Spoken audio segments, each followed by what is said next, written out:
सब देखने वालों को मेरा सलाम। आज की कहानी बहुत ही शानदार होने वाली है। कहानी को पूरा सुनने के लिए मेरे साथ रहिएगा। बढ़ते हैं आज की शानदार कहानी की। ईबा से सुनते ही आपको भी जाएगा सुकून। मेरा नाम साकिब है, मेरी उम्र तकरीबन 17 साल है, मेरा ताल्लुक लाहौर से है। मेरा कद इस वक्त बहुत बड़ा था और जिस भी बहुत ज़्यादा फिट था। मैं काफ़ी नौजवान दिखाई दिया करता था। मैं अपनी इसमटा के लिहाजा से उम्र से कुछ ज़्यादा ही बड़ा लगता था। मेरी ज़िंदगी काफ़ी हसीन चल रही थी। मैं बहुत ज़्यादा कम किया करता था, अपने घर का सर कम मैंने संभल रखा था, लेकिन पता नहीं क्यों आजकल मैं बहुत ही ज़्यादा स्वस्थ हो गया था। मैं ज़िंदगी में कम नहीं करना चाहता था, क्योंकि मेरे जितने भी दोस्त थे वह ऐसा कोई कम नहीं करते थे। अब मैं भी अक्सर कॉलेज जाने के बहाने अपने दोस्तों के साथ वही चला जाया करता और रात को डर से घर वापस आता था, ताकि मुझे घर का कोई कम सामना करना पड़े। वैसे भी मेरे बड़े भाई की शादी होने वाली थी, इसलिए घर में बहुत ज़्यादा ऐसे कम थे जो सिर्फ मुझे ही करना पड़ते थे। और मेरे भाई के बाद अब मेरा ही नंबर था, यानी उसके बाद मेरी ही शादी होनी थी। फिर वो दिन भी गया जी दिन मेरे भाई की शादी थी। मेरी छोटी गुफा हमारे घर आई हुई थी, जिसकी उम्र कुछ ज़्यादा नहीं थी, वो तकरीबन 22 साल की थी। मेरी बुखू बहुत ही ज़्यादा हसीन थी, वो अपनी उम्र से भी बहुत ज़्यादा छोटी लगती थी। वह कपड़े भी ऐसे पहनती थी कि जो कोई भी उन्हें एक दफ़ा देखा तो उनकी तरफ देखा ही रह जाता था। मेरी फ़ोटो बहुत ही ज़्यादा खूबसूरत लगती थी। यही बात थी कि मैं भी अपनी फ़ोटो पर अपना दिल हर बैठा था। हालांकि मुझे पता था कि अगर इस बात का किसी को भी पता चल गया तो मेरे लिए बहुत ही बड़ा होगा, लेकिन फिर भी मैं अपनी बुखू गई पीछे लगा हुआ था। जैसे दिन गुजरते जा रहे थे, मैं पोपो से दिन ब दिन अटैक ही होता जा रहा था और मैं अपने मकसद में कामयाब भी होता जा रहा था, क्योंकि मैं फूफा से दोस्ती करना चाहता था। लेकिन जैसे ही कुछ दिन गुजरे, मुझे ही उसे बात का पता चला कि मेरी बुखू शादी करने वाली है। यह सुनकर मेरा दिल गुस्सा गया। यही वजह थी मैं अपनी पोपो से दूर होने लगा। लेकिन मेरी बुखू शादी करवाने के बाद भी अक्सर औकात मुझे कल कर लिया करती थी। फिर कुछ हुआ, फिर से अकेली रह गई। मैं बहुत ज़्यादा खुश हुआ और अपनी फ़ोटो के घर चला गया। वह भी मुझे देखकर बहुत ज़्यादा खुश हुई कि मेरी फ़ोटो मेरी उम्र की थी। वह मुझे सिर्फ 4 साल बाद इस्तकबाल किया। मैं भी अपनी पोपो की इस हालत को देखकर बहुत ही ज़्यादा खुश हुआ। आज भी वो बहुत ज़्यादा हसीन रही थी। पापा को देखकर माँ आना रह गया। वो पहले से भी ज़्यादा खूबसूरत हो गई थी और मेरे सामने ही मेरी फूफा बैठी हुई थी। मैं उनकी तारीफ़ करने लगा। उसे रोज़ मैंने अपनी बहू से कह दिया कि आप तो बिल्कुल लड़कियों जैसी लगती हैं, ऊपर से इतनी ज़्यादा हसीन ही मेरी पर मुझे खाने लगी। ऐसी बातें नहीं करते, कुछ एस्टू का इलाज कर लो। लेकिन मैं क्या करता, मेरे फूफा है ही बहुत ज़्यादा खूबसूरत थी। मैं अपनी फ़ोटो के साथ बनाना चाहता था। अब जब भी मैं अपने पापा को देखा, मेरी मिठी बादल जाती थी। मेरे अंदर अजीब किस्म की बेचैनी होने लगती थी। ऐसा मेरे साथ पहले कभी नहीं हुआ। के साथ बहुत ज़्यादा मोहब्बत करने लगा था। जैसे जैसे दिन गुजरते जा रहे थे, मेरी तलटी ही चली जा रही थी। मेरी फ़ोटो को भी इस बात का एहसास होने लगा था। वह भी मेरी तरफ बहुत ज़्यादा मतलब होने लगी थी। मेरी शादी के बाद और ज़्यादा प्यारी लगी थी। उनकी खूबसूरती में दिन ब दिन आया होता जा रहा था। उठो की शादी को तकरीबन 2 साल गुजर चुके थे, लेकिन अभी तक के पास कोई औलाद नहीं थी। एक रोज़ जैसे ही मैंने पोपो से पूछा उनकी औलाद के बारे में, पूछा कहाँ सा खिलता चेहरा मुरझा गया। मैं जान गया ऐसी कोई बात जरूर है, मुझे नहीं बता रही। मुझे समझ गई थी वह का शहर मुल्क से बाहर क्यों गया हुआ है, जिसकी वजह से वह बहुत ज़्यादा उदास है। मैं उनकी सड़ज को दूर करना चाहता था, लेकिन पता नहीं क्यों मेरी नज़र को खबर से हटे का नाम नहीं ले रही थी। वह मुझे आज बहुत ज़्यादा खूबसूरत लग रही थी। ऊपर से उन्होंने बहुत प्यार कपड़े पहने हुए थे। मेरा दिल चाहता था कि मैं बस उन्हें देखा ही जाऊं। मेरी बुक को भी मेरी साड़ी बटन को समझ रही थी। जैसे ही फूफा ने मेरी तरफ देखा, वह मेरी नज़रों को समझ चुकी थी। मेरी फ़ोटो मुझे यह कहकर चली गई कि मैं तुम्हें रात के वक्त मिलेगी। मैं इस बात पर बहुत ज़्यादा गौर करने लगा, रात का इंतज़ार करने लगा। लेकिन जैसे ही रात के 1 बजे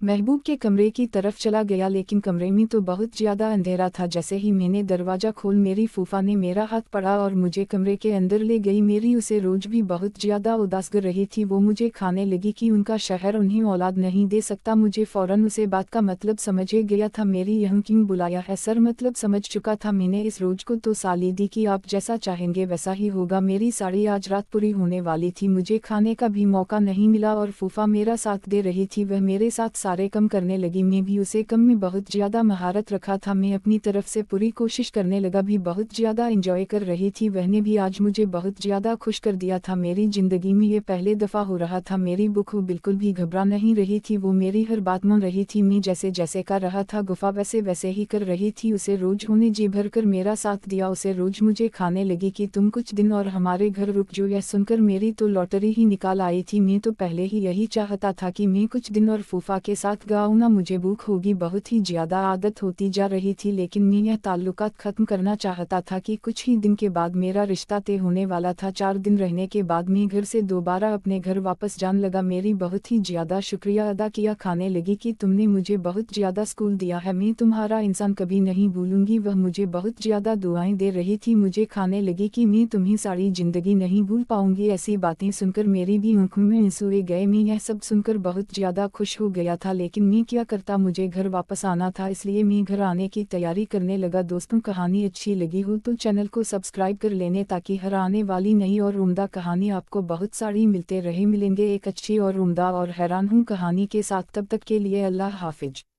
था, लेकिन पता नहीं क्यों मेरी नज़र को खबर से हटे का नाम नहीं ले रही थी। वह मुझे आज बहुत ज़्यादा खूबसूरत लग रही थी। ऊपर से उन्होंने बहुत प्यार कपड़े पहने हुए थे। मेरा दिल चाहता था कि मैं बस उन्हें देखा ही जाऊं। मेरी बुक को भी मेरी साड़ी बटन को समझ रही थी। जैसे ही फूफा ने मेरी तरफ देखा, वह मेरी नज़रों को समझ चुकी थी। मेरी फ़ोटो मुझे यह कहकर चली गई कि मैं तुम्हें रात के वक्त मिलेगी। मैं इस बात पर बहुत ज़्यादा गौर करने लगा, रात का इंतज़ार करने लगा। लेकिन जैसे ही रात के 1 बजे महबूब के कमरे की तरफ चला गया, लेकिन कमरे में तो बहुत ज़्यादा अंधेरा था। जैसे ही मैंने दरवाज़ा खोल, मेरी फूफा ने मेरा हाथ पकड़ा और मुझे कमरे के अंदर ले गई। मेरी उसे रोज भी बहुत ज़्यादा उदास कर रही थी। वो मुझे खाने लगी कि उनका शहर उन्हें औलाद नहीं दे सकता। मुझे फ़ौरन उसे बात का मतलब समझ गया था। मेरी यहाँ क्यों बुलाया है सर, मतलब समझ चुका था मैंने इस रोज को। तो साली दी कि आप जैसा चाहेंगे वैसा ही होगा। मेरी साड़ी आज रात पूरी होने वाली थी, मुझे खाने का भी मौका नहीं मिला और फूफा मेरा साथ दे रही थी। वह मेरे साथ सारे कम करने लगी। मैं भी उसे कम में बहुत ज़्यादा महारत रखा था। मैं अपनी तरफ से पूरी कोशिश करने लगा, भी बहुत ज़्यादा एंजॉय कर रही थी। वहने भी आज मुझे बहुत ज़्यादा खुश कर दिया था। मेरी ज़िंदगी में ये पहले दफ़ा हो रहा था। मेरी बुक बिल्कुल भी घबरा नहीं रही थी, वो मेरी हर बात मान रही थी। मैं जैसे जैसे कर रहा था गुफा वैसे वैसे ही कर रही थी। उसे रोज होने जी भर कर मेरा साथ दिया। उसे रोज मुझे खाने लगी कि तुम कुछ दिन और हमारे घर रुक जो। यह सुनकर मेरी तो लॉटरी ही निकाल आई थी। मैं तो पहले ही यही चाहता था कि मैं कुछ दिन और फूफा के साथ गाऊँ ना, मुझे भूख होगी बहुत ही ज़्यादा। आदत होती जा रही थी, लेकिन मैं यह ताल्लुकात ख़त्म करना चाहता था कि कुछ ही दिन के बाद मेरा रिश्ता तय होने वाला था। 4 दिन रहने के बाद मैं घर से दोबारा अपने घर वापस जाने लगा। मेरी बहुत ही ज़्यादा शुक्रिया अदा किया, खाने लगी कि तुमने मुझे बहुत ज़्यादा स्कूल दिया है, मैं तुम्हारा इंसान कभी नहीं भूलूंगी। वह मुझे बहुत ज़्यादा दुआएं दे रही थी। मुझे खाने लगी कि मैं तुम्हें सारी ज़िंदगी नहीं भूल पाऊंगी। ऐसी बातें सुनकर मेरी भी आंखों में आंसू आ गए। मैं यह सब सुनकर बहुत ज़्यादा खुश हो गया था, लेकिन मैं क्या करता, मुझे घर वापस आना था, इसलिए मैं घर आने की तैयारी करने लगा। दोस्तों, कहानी अच्छी लगी हो तो चैनल को सब्सक्राइब कर लेने, ताकि हर आने वाली नई और उम्दा कहानी आपको बहुत सारी मिलते रहे। मिलेंगे एक अच्छी और उम्दा और हैरान हूँ कहानी के साथ। तब तक के लिए अल्लाह हाफिज।